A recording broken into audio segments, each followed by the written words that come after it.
Ever find yourself scrolling your phone for hours, missing meals and ignoring messages, not out of choice but because everything feels impossibly hard? You watch your life from a distance, feeling stuck and isolated, wondering, what's wrong with me? The guilt builds with every ignored text and skipped meal, making you feel even more alone. But here's the truth, it's not just you. That heavy, invisible weight has a name. It's called depression. It's not a personal failing. Let's talk about what depression really does. Not to judge, but to understand.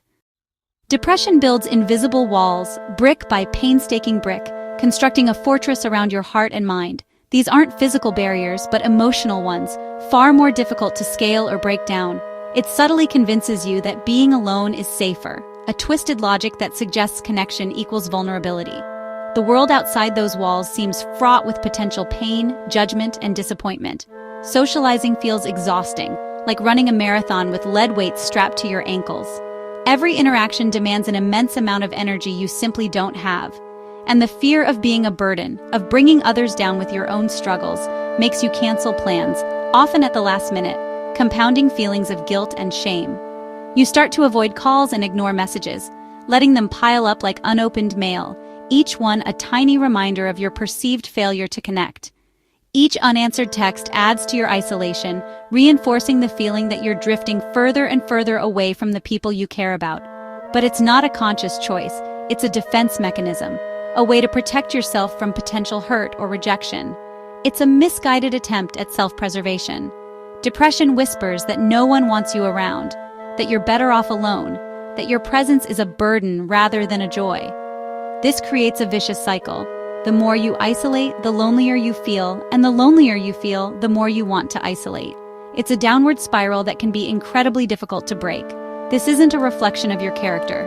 It's a symptom, a manifestation of the illness you're battling. It doesn't define who you are. You're not antisocial or a bad friend. You're carrying an immense weight, an invisible burden that drains your energy and distorts your perception. The urge to retreat is your mind's way of conserving energy, of trying to find a safe space to recover. If you're pulling away, know it's common and not your fault. Many people experience this urge to isolate when struggling with depression. You're not pushing people away forever. This isn't a permanent state. You're just trying to survive the storm inside, to find a moment of peace amidst the chaos. Remember, this storm will pass. Look around. Clothes everywhere, dishes piling up, mail unopened. You might call yourself lazy, but it's not laziness. Depression impairs your brain's ability to plan and act. Even small tasks feel overwhelming, and the mess becomes a physical reminder of your struggle. Shame grows, and you avoid having people over, deepening your isolation. This isn't a moral failing, it's exhaustion. Your brain is conserving energy for survival, so tidying up falls away. If your space is messy, offer yourself grace. Maybe today's victory is just putting one cup in the sink. Celebrate that small act. It's defiance against depression's paralysis. Struggling with basic hygiene, showering, brushing teeth, changing clothes, can feel impossible with depression. Outsiders may judge, but the reality is far more painful. Your body feels heavy, disconnected, and even the simplest tasks are exhausting. Depression robs you of motivation and the sense of reward, making self-care seem pointless. This isn't laziness, it's a symptom called anhedonia, the inability to feel pleasure. Shame and self-hatred often follow, making you avoid mirrors and people. If this is you, know you're not broken, you're exhausted. Brushing your teeth can be a huge victory. Redefine success and be gentle with yourself on the hard days. Sleep, meant to be a sanctuary of rest and rejuvenation, a time for our bodies and minds to recover from the day's demands. It's a fundamental human need, as essential as food and water. But for many battling depression, this natural process becomes a battleground. The peaceful haven transforms into a source of anxiety and frustration. Some find themselves unable to sleep at all. Insomnia grips them tight, night after night. Lying awake for hours, trapped in a relentless cycle of negative thoughts, worries, and anxieties that swirl around in the darkness. The mind races, making relaxation impossible. Others find themselves drawn to the opposite extreme, sleeping excessively, using it as an escape from the overwhelming feelings of sadness and hopelessness. Yet despite the extended hours of sleep, they never feel truly rested or refreshed. The fatigue lingers, a heavy weight that drags them down. Both insomnia and oversleeping, seemingly opposite problems, can significantly worsen depression symptoms, creating a vicious cycle that's difficult to break free from. The sleep disturbance fuels the depression, and the depression, in turn, exacerbates the sleep problems. Lack of restorative sleep fogs your mind, making it difficult to concentrate or think clearly, and drains your energy, leaving you feeling depleted and unable to cope with daily tasks. It's not simply about bad habits or poor sleep hygiene. It's often a manifestation of your brain's chemistry being out of balance, a direct consequence of the depression itself. Whether you're wide awake at 3 a.m., staring at the ceiling, unable to quiet your racing thoughts, or struggling to get out of bed at 3 p.m., feeling utterly drained and unable to face the day, it's important to remember that it's not your fault. Your system is overloaded, struggling to regulate itself and find its natural rhythm amidst the storm of depression. Recognizing this connection between sleep and depression is a key first step towards breaking the cycle and finding lasting relief. These sleep struggles are a sign that you need compassion and understanding, not blame or self-criticism. Be kind to yourself as you navigate this challenging journey. Does your mind turn small problems into disasters? That's catastrophizing, a classic depression symptom. Depression acts like a negative filter, making you see only worst-case scenarios. Your brain gets stuck in a loop, convinced disaster is inevitable. This constant mental alarm is exhausting and keeps you on edge. It can paralyze you, making decisions feel impossible.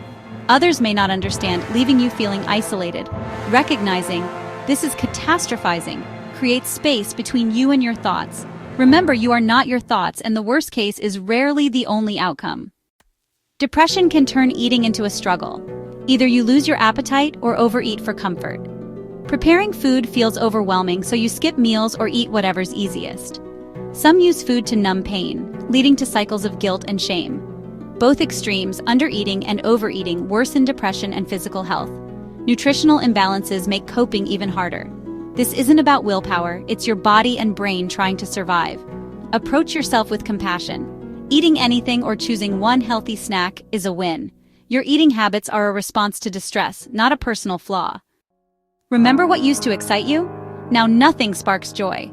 This is anhedonia, a core depression symptom. It's not laziness, it's like your internal engine has stalled. Even simple activities feel impossible, and encouragement from others can feel dismissive. The gap between wanting to do things and actually doing them widens. This affects everything: hobbies, work, relationships, self-care. You feel like a ghost in your own life, watching time pass by. This is the illness talking, not a character flaw. Your passions are still there, just buried under the weight of depression. When you're overwhelmed inside, facing outside problems feels impossible. So you avoid bills, emails, and tough conversations. Not out of irresponsibility, but self-preservation. Avoidance brings brief relief, but problems grow, fueling anxiety and guilt. This cycle makes you feel incapable, feeding depression's negative self-talk. You're not avoiding tasks, you're avoiding anticipated failure and pain. See avoidance as a sign you're at your limit, not a flaw. Your system is overloaded and needs support. Sometimes the first step is acknowledging your exhaustion. Offer yourself compassion for being in this state. Depression often brings with it a relentless and unforgiving inner critic, a voice that constantly points out your perceived shortcomings. It's like having a harsh judge living inside your head, scrutinizing every action and thought. This inner critic has a knack for magnifying your flaws and mistakes, making them seem much larger and more significant than they actually are. It can turn small imperfections into major failings in your mind. You might feel guilty for isolating yourself from friends and family, even though depression makes it incredibly difficult to connect with others. You might feel guilty for the messiness in your home, the undone chores, and the general lack of order in your life. You might feel guilty for not being who you should be, the productive, happy, and successful person you imagine you ought to be. The cruel irony is that you might even feel guilty for being depressed, as if it's a personal failing or a sign of weakness. This guilt feels incredibly real and powerful, but it's often based on irrational thoughts and distorted perceptions. It's the depression talking, not the real you. Depression has a way of convincing you that you're the problem, the source of all your troubles and unhappiness. This leads to crushing self-blame and self-hatred, a deep-seated feeling of worthlessness and disgust. You might start to see yourself as fundamentally unworthy of love, happiness, or even basic respect. You might even find yourself believing that you don't deserve to get better, that you're somehow destined to suffer. but it's important to remember that this harsh, critical voice isn't you. It's the depression talking, twisting your thoughts and feelings. It distorts your reality, bending it to fit its negative and pessimistic narrative. Learning to separate yourself from this inner critic and recognize its influence is a crucial step in your recovery. Try reframing your thoughts. Instead of saying, "I'm a terrible person," try saying, "I'm having the thought that I'm a terrible person because of depression." This small shift in perspective can loosen the depression's grip on your mind and allow you to see yourself with more compassion. After living with depression, even good moments can trigger fear. You think, "This won't last," or "I don't deserve this." Fear of disappointment makes you brace for the worst, sometimes leading to self-sabotage. You might push away good things or avoid opportunities, staying in the safety of the familiar. This fear keeps you small and stuck, unable to enjoy life's joys. It's your mind's way of protecting you from pain. But you are worthy of happiness, no matter how brief. The goal is to gently teach yourself it's okay to feel good. Moments of joy aren't traps. They're proof you can feel the sun again. We've explored how depression isolates, exhausts, and fills us with lies. If you see yourself in these stories, know this. Your struggle is real, and it's not your fault. You are not lazy, broken, or unworthy. You're fighting a tough, invisible battle. Every small act, getting out of bed, eating, replying to a text, is a victory.